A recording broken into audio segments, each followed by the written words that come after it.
السلام عليكم ورحمة الله وبركاته. أهلا وسهلا بحضراتكم في قناتكم مع الدكتور. اللهم صل وسلم وبارك على سيدنا محمد وعلى آله وأصحابه أجمعين. إذا عجبك الفيديو يا ريت تعمل له لايك عشان يوصل لأكبر عدد من الناس. فيديو مرح نوعا، في نوع من المرح وفي نفس الوقت في نوع ممكن يزعلنا شوية على بعض، وفي نفس الوقت هو مبهج ويعني في شيء من انواع ده. اما بقى لو القناه نفسها عجبتك فياريت تشترك معانا في القناه وتبقى ضيف دايم عندنا وبتبقى نورت القناه. السوشيال ميديا احنا اتكلمنا عليها كتير، واتكلمت في فيديوهات سابقه وقلت ان السوشيال ميديا هي مدمر للعلاقات الإنسانية ومدمر للأسر، والناس بتاخد من السوشيال ميديا وتسجل وتطلع وبتعمل السوشيال ميديا بتعمل مشاكل كتيرة للناس. أقرب مثال الحادثة اللي حصلت النهاردة، حادثة العروسة اللي هي لابسة فستان زفاف وفي نفس الوقت في عندها حمل. فالموضوع عمل لغط كبير جدا على مواقع التواصل الاجتماعي، والناس كلها خدت الصور وبدأت تنشرها على الفيسبوك وعلى الانستجرام على ان دي صور عروسة حامل. صور العروسة الحامل استشاط، يعني في ناس كتيرة بدأت تستغرب الموضوع، ازاي في عروسة وفي يعني في بداية الزفاف وهي حامل، واتقامت الدنيا وبدأت الناس تشير الصور وصور كتيرة. هو كان العريس والعروسة ناشرين أكتر من 25-30 صورة على الفيسبوك، على الصفحة بتاعتهم للعروسة وهي عليها مظاهر الحمل وكل الحاجات دي. الصور انا هحطها لكم، يعني هتلاقوها معايا طول ما انا بتكلم كده، ولازم انبه ايه السوشيال ميديا واللي بتعمله. بدأت تفاصيل الحكاية تبان لما العريس اسمه مجدي محمود والعروسة اسمها آية مجدي، يعني بسم الله ما شاء الله، ربنا يوفقهم ببعض ويفتح عليهم. الأسامي حتى قريبة من بعض، ده ممكن يكونوا قرايب، ممكن يكونوا أصدقاء، ممكن يكونوا بيحبوا بعض. الحكاية ان العروسة متجوزة دي لها سنتين، منتظرة انها تحمل من جوزها، واول ما بدأت تظهر عليها بوادر الحمل حبت هي وجوزها يفرحوا الناس اللي معاهم، فراحوا عاملين الزفاف اللي هي ظاهرة فيه كأن عروسة وحامل، وعملوا حفلة الزفاف ديت عشان يفرحوا اهاليهم معاهم. فالعريس اتكلم، قال الناس اللي شيرت الصور الاولى انا كنت حاطط في الاول فيديو وشرح فيه ايه اللي بيحصل وازاي العروسة ان احنا كنا متزوجين وبنحتفل النهاردة باول حمل لينا وسعداء جدا بالجنين، وان احنا متجوزين دينا سنتين.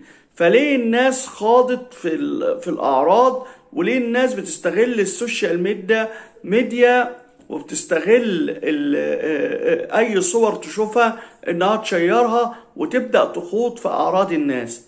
فطبعا انا معاك تماما في كل الكلام اللي هو قاله، وانا متفق مع العريس تماما في الفرض اللي قاله. يعني واحد بيحتفل حتى لو في حمل، احنا هنا في مصر وفي دولة اسلامية ودولة عربية وعندنا تقاليدنا ومعتزين جدا بتقاليدنا اللي احنا بنعتز بيها، وان مش معقولة في واحد ايا كان دماغه هتوصل بيه الامور انه يبقى في عروسة حامل وهينشر فرحه كده.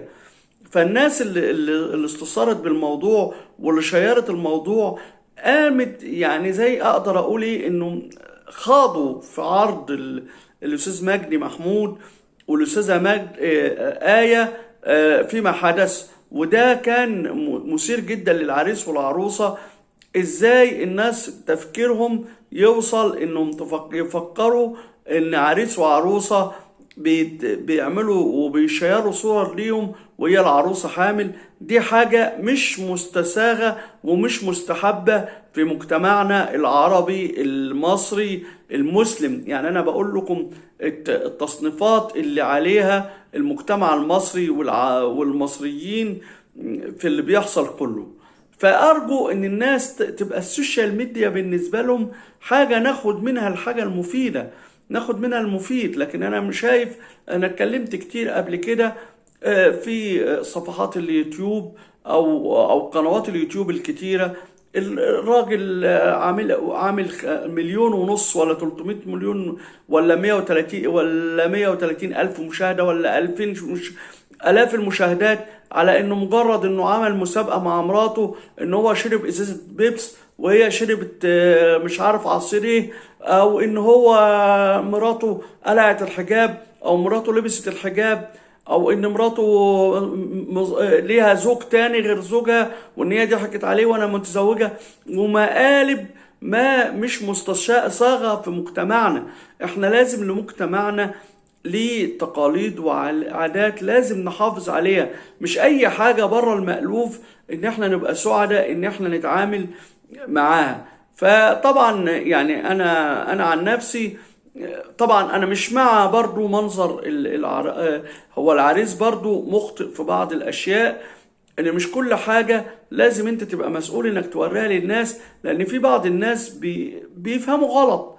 في واحد ممكن تديله امر او تعمل معاه امر وفي نفس الوقت هو يفهمه غلط، او واحد تفهمه حاجة وهو يفهم الحاجة دي باسلوبه هو مش باسلوب العاقل، البني ادم العاقل، البني ادم المسؤول اللي ممكن يبقى مسؤول عن تصرفاته. لان انت لما تنشر صور الزفاف اللي حضراتكم شوفوها اللي انا حطيتها لكم طول القناة وانتوا ماشيين، اي واحد هيشوف زفاف زي كده ممكن يبقى تفكيره على قد تفكيره هو، مش على قد تفكيرك انت، انك انت بتعمل حاجة جديدة وحاجة مستصاغة. مش كل الناس المصريين او الناس العرب هيفهموا ان دوت احتفال بعيد زواجكم او بعيد او احتفال بانكم باول خلفة ليكم واول طفل ليكم، ربنا يحفظكم ويحفظ لكم الطفل. بس لازم الناس برضو يبقى عندها عقل وعندها عين وهي بتعمل المواضيع، تحط في اعتبارها ان الشخص اللي قدامها ممكن يسيء تفسير اللي شافه، وبالتالي لو اساء تفسير الموضوع فمش هنزوق لوم عليه قوي، احنا علينا لوم ان احنا اللي ادانا له الفرصة ان هو يقول اذا كان الامر صح او غلط، او الصح مستساغ، الموضوع مستساغ، او الموضوع الناس هتفهمه زي ما انا فاهمه او زي ما انا عامله، او ان الناس قالته حسب تفكيرها.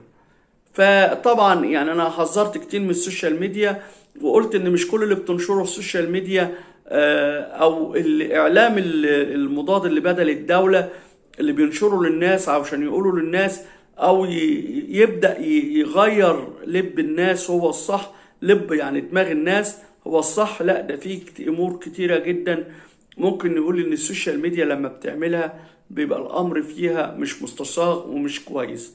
اتمنى ان الفيديو يكون عجب حضراتكم، واتمنى ان لو عجبك الفيديو اعملوا لايك يمكن يوصل لاكبر عدد من الناس، ولو عجبتك القناة يا ريت تشترك معانا، تبقى ضيف معانا دايما. اشكر حضراتكم واتمنى ان اشوفكم دايما في كل خير وسعادة، والسلام عليكم ورحمة الله وبركاته.